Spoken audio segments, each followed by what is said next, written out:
What is going on, everybody? Back again today to talk about something that was so if you've seen my Invincible comics review, I mentioned, or no, it was my Valiant Comics review.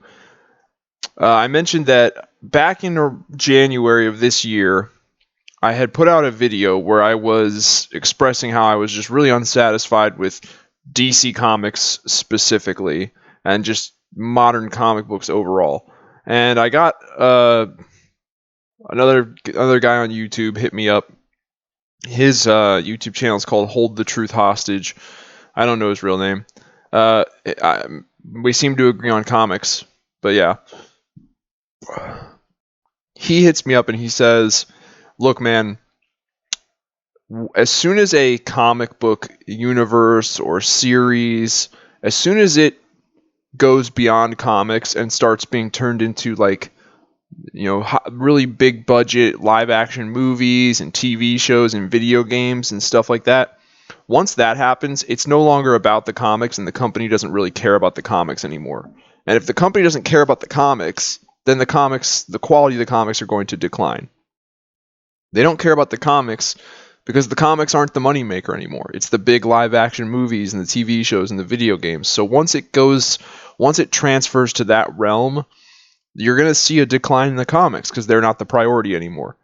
And he said, if you want to get into comics, you're going to have to look for stuff that is either it just has not been turned into a movie, TV show, video game. It has not expanded out of comics yet, or it has, but the entire comic book story of it was completed prior to it being made into a movie or TV show.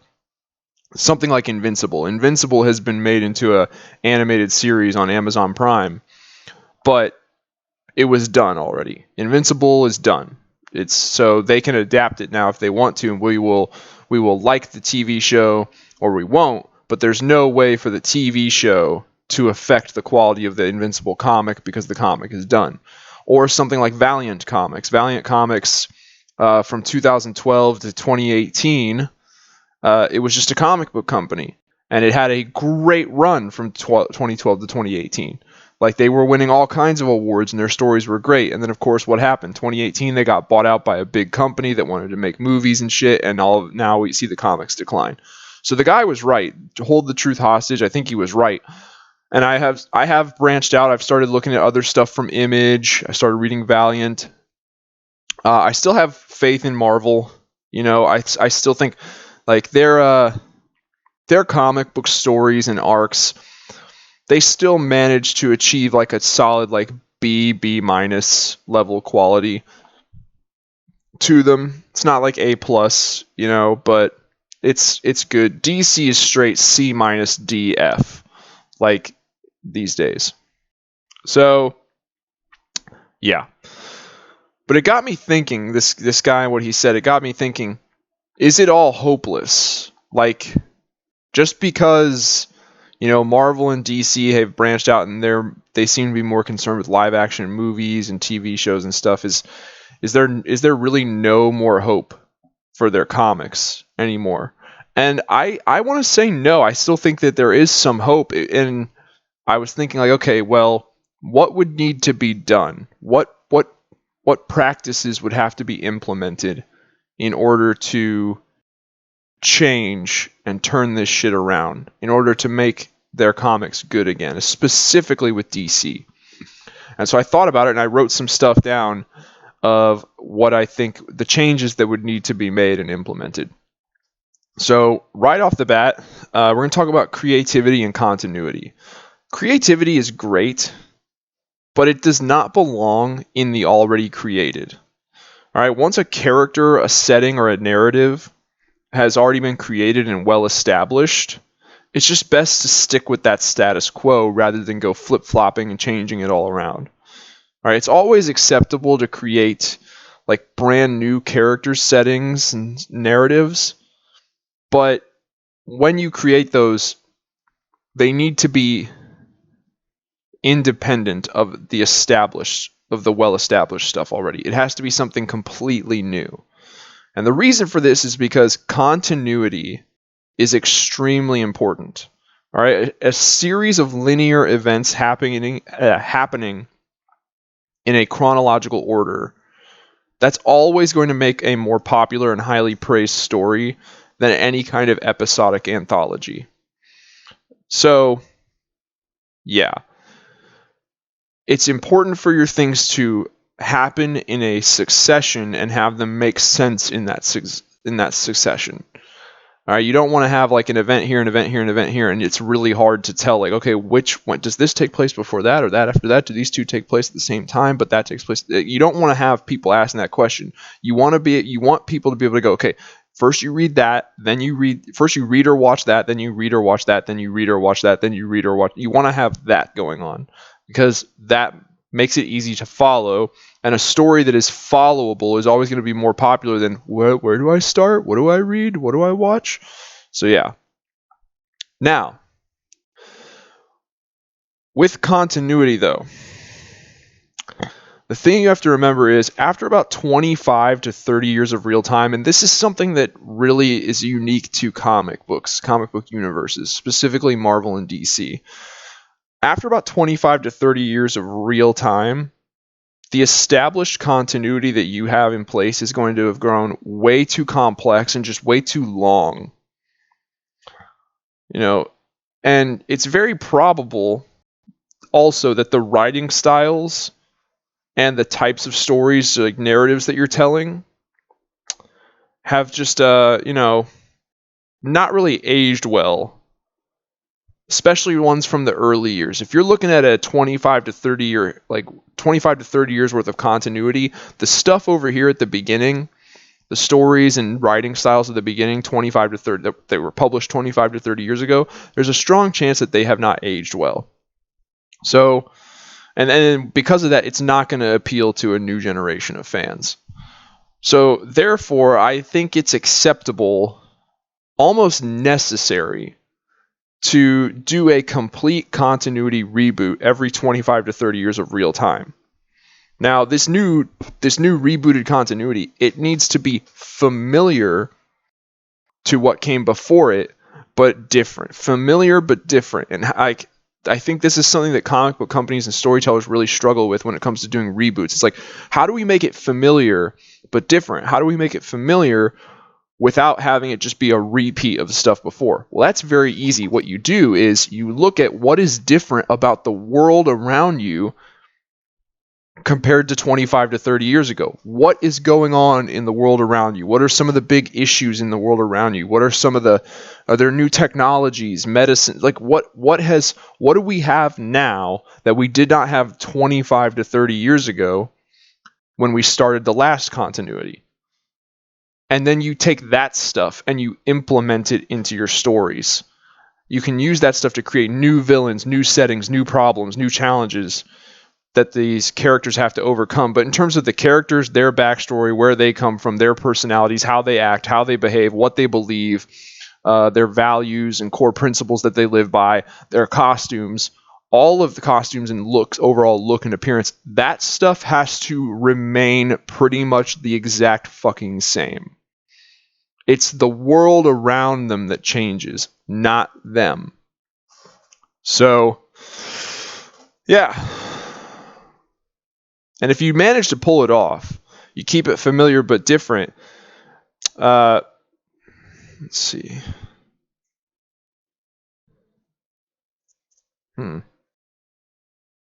If you manage to pull it off, you're going to appeal to both. You're going to appeal to both old fans from the previous continuity, and you're going to get new readers.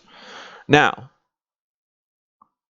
something that tends to fuck with continuity a lot in comics is the idea of a multiverse and the idea of doing alternate realities. Personally, I like the idea of multiverses. I think that they can work. You've seen it done in Rick and Morty. Marvel and DC both have them. But something that has to be remembered is that, first and foremost, a multiverse is a setting, not a plot. Okay, so if you're trying to have all of your stories be about the fact that there is a multiverse, that shit's gonna get old. The multiverse is a setting, not a plot. So, another thing you have to remember is that, like, while alternate reality multiverse stories can be fun, if they're going to take place within an established continuity, meaning like if you're going to say, oh, we're going to create a new world and it's part of the DC multiverse, you have to decide at that new alternate reality's inception whether are we going to include it in the greater DC multiverse or not. And you have to make that choice, and that choice has to be permanent.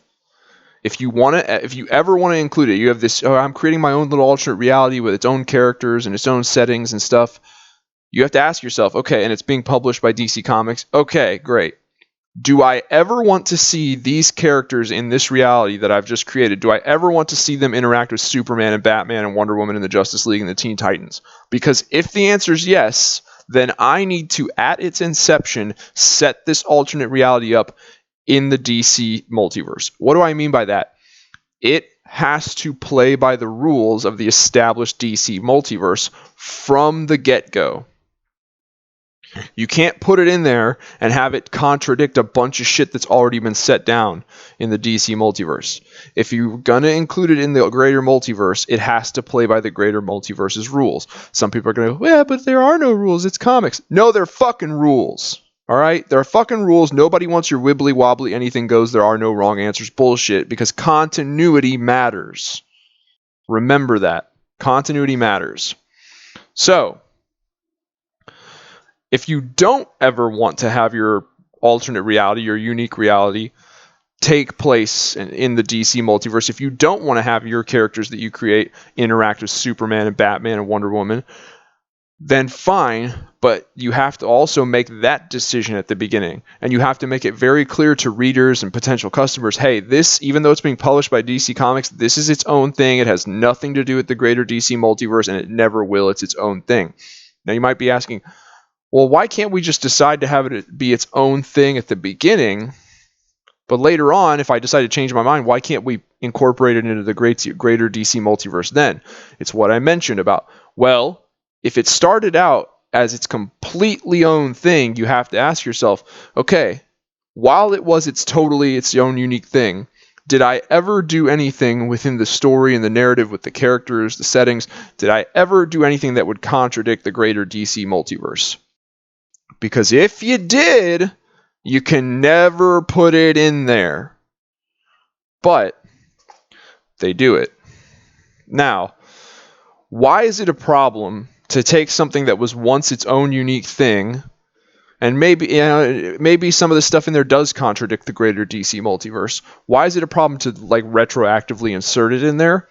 Well, it's because, like I said, the two things don't mesh. They don't gel together perfectly. All right? They contradict one another, which means in order to have them be included together and have this become part of the greater DC multiverse, retroactive adjustments are going to have to be made. These are called soft reboots. When companies are like, oh, I want to change like one little thing, or I want to add one little thing, but I already contradicted myself, so now I have to do a soft reboot to undo the contradictions so that everything fits.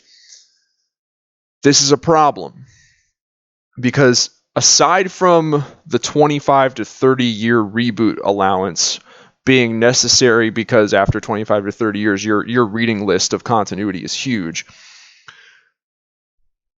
rebooting your narrative, your universe, your fictional story universe, rebooting that frequently, over and over again, pisses readers and fans off. They don't want this universe. They don't want the Etch-a-Sketch to constantly be shaken. All right, they're like, can I get a fucking story here, or is it just going to keep like, oh, here's your story, little bit. Oh, we realized we want to change something. Shake, shake, shake. Okay, here's your story. Oh no, we realized we want to change something. Shake, shake, shake, shake. Okay, no, here's your story. We got it this time. Here's your story. Oh wait, give me it back. We want to change something real quick. Like, no, don't. It's like the scene in Spider-Man No Way Home where Doctor Strange is trying to do the spell and Peter keeps adding fucking adjustments to it. Doctor Strange is like, hey, fuckface, can we get this shit going? I want to get this spell done. I got other shit to do with my day. Like, it's like, hey, DC, we just want to read the shit. Can we get reading it? Well, no, we got to constantly make adjustments to it. It's like, fuck, man. So that's what happens when you take something that didn't belong originally with the greater story and you try to fit it in there. Chances are they don't gel together. They don't just naturally fit together well on their own. They contradict one another. So it's like, okay, if we're going to fit this in there, we're going to have to make some changes to this bigger, greater thing over here. We're going to have to make some adjustments here. And that's where soft reboots come in. Soft reboots have become way too frequent in comics, especially in DC, and they got to stop. Like the best era of DC by far was 1986 to 2011. And that's because there were very few, I think maybe two. I know there was at least one, like 0 Hour was technically a reboot, soft reboot. But other than that, like it was one cohesive narrative, one linear continuity from like 1986 to 2011. And it was beautiful. So we got to get back to that kind of shit. So yeah, if you're going to do an alternate reality story, great. But you have to decide at the beginning, is this going to be part of the greater DC multiverse or is this going to be its own thing? And you have to stick to that decision because flip-flopping on that choice creates soft reboots which piss people off. Too many reboots piss people off. So, another thing, these are the last two things and they're kind of smaller, but I still think that they're very important. Ever since the death of Superman, death in comics has been pretty broken. And, you know, you can look back at like stories like Crisis on Infinite Earths that killed off Barry Allen, the Flash, and that fucker stayed dead until 2008. Like he didn't full on come back till 2008. That dude was dead for a while, and that's what death used to be. But they killed Superman and then brought him back like 3-4 months later, and it was like, all right, that worked, made us a bunch of money, let's do that a bunch. We have to bring back death in comics because the stakes have to be high. Like there's no stakes. You know, no one thinks anyone's actually going to die or suffer. So we have to bring back death in comics. So I would recommend implementing a rule that if you're going to kill off a character, you have to commit to that character staying dead for a minimum of 5 years real time. That means that character cannot appear in any comics for 5 years of real time. Minimum, at least 5 years. That raises the stakes. That actually, you know, it makes death matter again in comics. So I think that's a necessity. I think that needs to be put back. And then the last thing is to kind of streamline everything and make it much more easy to follow. We got to cut down on how many, not just how many comic book series there are being published by some of these like DC or Marvel. You got to cut down on like how many comic book series there are that feature a single character. Like if you have more than 2 series that feature a character, you've already fucked yourself. Because it's going to be impossible, or not impossible, but it's just going to be more effort than it's worth to try and piece out, okay, in what proper chronological order do these events take place? Because I've got this book over here where Green Lantern's on this team and he's in outer space, but then I got this other Green Lantern book over here with the exact same characters on Earth and he's doing this thing. You know, the fans and the audience don't want to have to sort that shit out for themselves. All right, we just want to have the story fed to us so we can go, yay, awesome, we loved it. That's all we want. We don't want to do work. The work, hey, writers, artists, publishers, editors, the work is you guys' job. Our job is to sit back, relax, crack a beer, and enjoy it. Your guys' job is to do the work to please us. So if we pick up your comic books and we end up having to do the fucking work to put it all together and make it make sense, you guys failed at your jobs. So the way you can prevent this is limiting the amount of books that a character can appear in. And here's my recommendation for it. A-list characters and only A-list characters can appear in more than one series. And even with that, they are allowed to appear in one series that is their own and one other team series. That's it. So A-list characters can can appear in 2 series maximum, a team and their own. Everyone other than A-list characters has to either choose. You can have them on a team or you can give them their own series. But that's it.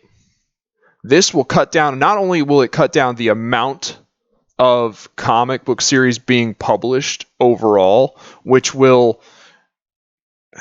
bring the overall cost of not comic books, like the individual book is going to cost the same, but right now the cost of reading DC Comics, like if you want to read DC Comics, you want to know what's going on overall with DC, you got to spend some money each month. But what if, hey, I want to read DC Comics. What if to read DC Comics you were looking at, I don't know, let's do some math here. I don't know, $30 a month. $30 a month. And what comic books are about, $4 or $5 a pop these days. You're publishing 7 series. That would be like DC doing a Batman, Superman, Wonder Woman, Green Lantern, and I would call it the Green Lantern Corps and just have it be about all of them.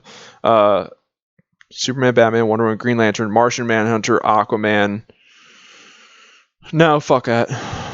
No Martian Manhunter. Superman, Batman, Wonder Woman, Green Lantern, Flash, Justice League, Teen Titans. All right?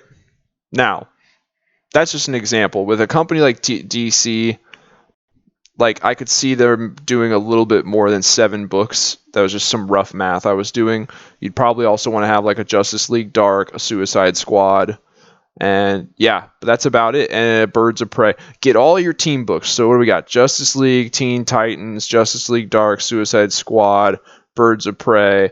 So there's all your team books. And then you can have your A-list characters. Superman, Batman, Wonder Woman, Green Lantern, Flash, Aquaman, Martian Manhunter. And that's it. So 12. You get 12 books. 12 series. That's all you get. It cuts down the overall price of how much you're spending on DC Comics a month if you're publishing less series. And it also makes it all easier to follow. Because if, I can figure out, if Batman is in both the Justice League and his own monthly title, I can figure out which of those events take place before the other. But if Batman's in Justice League, plus Batman and the Outsiders, plus Batman and the Dark Knight, plus Batman and Robin, plus just plain Batman, it becomes really hard to figure out, okay, what's the right order of events here with all these? Wait, did he do that first or did he do that first? It's very hard to figure that out. And people get annoyed with that. They want the story to just come at them spoon-fed into their mouth. They don't want to work for it. You guys do the work. We just sit the fuck back and enjoy. That's how this works. So, yeah. So that's basically it. That's the list of things that I came up with in my head of like what comic book companies, big ones like Marvel and DC, could do if they actually wanted to get their shit back on track. And I could totally see them being able to implement these kind of changes. I don't think it would be a problem because as far as the greater company of Marvel Entertainment, and Disney for that matter goes, or like DC Entertainment and Warner Brothers and whatnot, soon to be Discovery, whatever.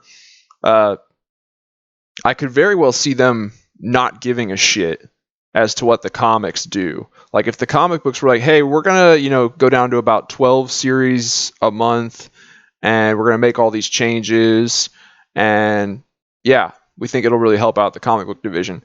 I can really see DC and Marvel, like the greater company, and Disney, Warner Bros. I can really see them being like, sounds good, great, do whatever you want. We don't care. We care about the movies. The movies make the big bucks. You guys don't really fucking matter that much. I could see them being like that. I could see that happening. And it's not like they would run out of source material to make movies and stuff out of. Like I said, like the greatest era of DC Comics was 1986 to 2011. And there's so much content in there in comics for them to use for source material to make movies out of. Same thing goes for Marvel. Marvel's got, Marvel's comic book continuity arguably runs pretty much uninterrupted. I know the Heroes Reborn thing was kind of some fuckery, but pretty much Marvel's continuity runs uninterrupted from 1962 to like now. So that it's not like they would run out of source material to adapt into movies and stuff. They would still have plenty. So these are changes that I think would be very easy to implement with the whole, going down to only 12 monthly series. Some people are getting laid off, but like, let's be real, guys. Some people need to be laid off at those companies. Some people need to be told, hey, get your artsy fartsy ass the fuck out of here. You're ruining this shit for everyone. So yeah. But yeah, that's my take on like how modern comics, how big, what's the word I'm looking for? How big mainstream modern comics could be improved.